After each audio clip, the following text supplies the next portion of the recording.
દેશની સીમાઓ માતાના વસ્ત્ર સમાન છે. તેનું રક્ષણ કરવું દરેક ભારતીયની ફરજ છે. ભીષ્મ પિતામહ. નમસ્કાર દર્શક મિત્રો, સરહદ ન્યૂઝ ચેનલમાં આપનું સ્વાગત છે. હું અનિતા ગોસ્વામી. હવે જોઈએ સમાચાર વિસ્તારથી. થરાદ ધાનેરા હાઈવે પર આજે એક ચાલતી પિકઅપ ગાડી પર વીજ પોલ ધરાશાયી થતા મોટી દુર્ઘટના સર્જાઈ હતી, જેમાં ડ્રાઈવર સહિત 2 લોકો લોહી લુહાણ થયા છે. કોન્ટ્રાક્ટરની ઘોર બેદરકારીના કારણે સર્જાયેલા આ અકસ્માતમાં સદનસીબે જાનહાનિ ટળી છે, પરંતુ તંત્રની કામગીરી સામે ગંભીર સવાલો ઉભા થયા છે. થરાદ ધાનેરા નેશનલ હાઈવે પર આજે મુસાફરો માટે કાળમુખો સાબિત થતા રહી ગયો, જ્યારે રસ્તા પરથી પસાર થઈ રહેલી એક પિકઅપ ડાલા ગાડી પર અચાનક લોખંડનો ભારેખમ ઇલેક્ટ્રિક પોલ તૂટી પડ્યો. કલ્પના કરો કે તમે શાંતિથી હાઈવે પર જઈ રહ્યા હો અને અચાનક આખો થાંભલો તમારી ગાડી પર પડે. આ દ્રશ્ય જોઈને આસપાસના લોકોના કાળજા કંપી ગયા હતા. આ અકસ્માતમાં ગાડીનો કચ્ચરઘાણ વળી ગયો છે અને અંદર બેઠેલા ડ્રાઈવર સહિત 2 વ્યક્તિઓને ગંભીર ઈજાઓ પહોંચી છે. ડ્રાઈવરની હાલત વધુ નાજુક જણાતા તેને તાત્કાલિક સારવાર અર્થે નજીકની હોસ્પિટલમાં ખસેડવામાં આવ્યો છે. સવાલ એ થાય છે કે શું હાઈવે પર ચાલતા લોકોના જીવની કોઈ કિંમત નથી? હાઈવે પર કામ કરતા કોન્ટ્રાક્ટરો આટલી હદે બેદરકાર કેમ હોઈ શકે? શું આ પોલ વ્યવસ્થિત રીતે ફિટ કરવામાં આવ્યો હતો? જો રસ્તો ચાલુ હોય તો આવી જોખમી કામગીરી દરમિયાન પૂરતી સાવચેતી કેમ રાખવામાં ના આવી?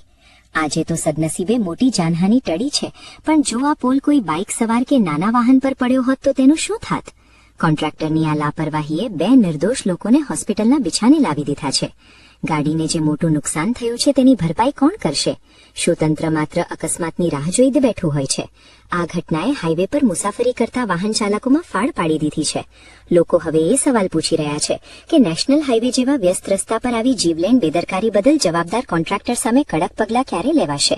શું તંત્ર આ મામલે કોઈ તપાસ કરીને દાખલારૂપ દંડ ફટકારશે કે પછી હંમેશાની જેમ મામલો થાળે પાડી દેવાશે? આ અકસ્માત માત્ર એક સંજોગ નથી, પણ સરકારી કામમાં થતી લાલિયાવાડીનો જીવતો જાગતો પુરાવો છે. वो हम लोग आ रहा था आपका यहाँ जेट को वाला सब स्टेशन से काम कर रहे हैं हम लोग, काम करके मतलब हम लोग रूम जा रहा था, तो ये जो आपका चक्की है पावन वाला, ये पूरा गिर के हमारा गाड़ी के पास हुआ आया पूरा, मतलब ये हमारा पूरा कट टूट गया. और जो ड्राइवर था उसको बहुत चोट है, वो अभी हॉस्पिटल गया है. गाड़ी का भी बहुत नुकसान आ गया है. और जो ये अभी सिस्टम है ना, अभी मतलब जो ये पोल का एक नाट नहीं है, क्या नहीं है, अभी जो और एक पोल है, एक तो गिर गया मेरे ऊपर, और एक जो पोल है वो अभी ऐसे ऐसे करके हिल रहा है. वो भी बाई चांस अगर किसी के ऊपर गिर जाए तो क्या होगा? कौन इसका जिम्मेवारी लेगा? सरकार लेगा या कौन लेगा? तो ये सब लोगों को देखना चाहिए ना.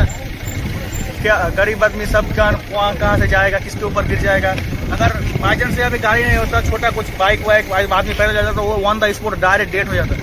आपको कितनी चोट लगी हुई है? मेरा तो पूरा ये हाथ मतलब अभी ब्लड से पूरा फूल गया है, दर्द कर रहा है पूरा. और जो ड्राइवर था उसको भी बहुत चोट आया है, वो अभी फिलहाल डॉक्टर के पास है. मैं थोड़ा ये मतलब वॉश करके मैं आया हूँ. ड्राइवर भी हॉस्पिटल है? हाँ, ड्राइवर में अभी हॉस्पिटल में. થરાદ ધાનેરા હાઈવે પરની આ ઘટના આંખ ઉઘાડનારી છે. વિકાસના કામો જરૂરી છે, પરંતુ લોકોના ભોગે નહીં. જો કોન્ટ્રાક્ટરો સુરક્ષાના નિયમોનું પાલન નહીં કરે તો આવા અકસ્માતો અટકવા મુશ્કેલ છે.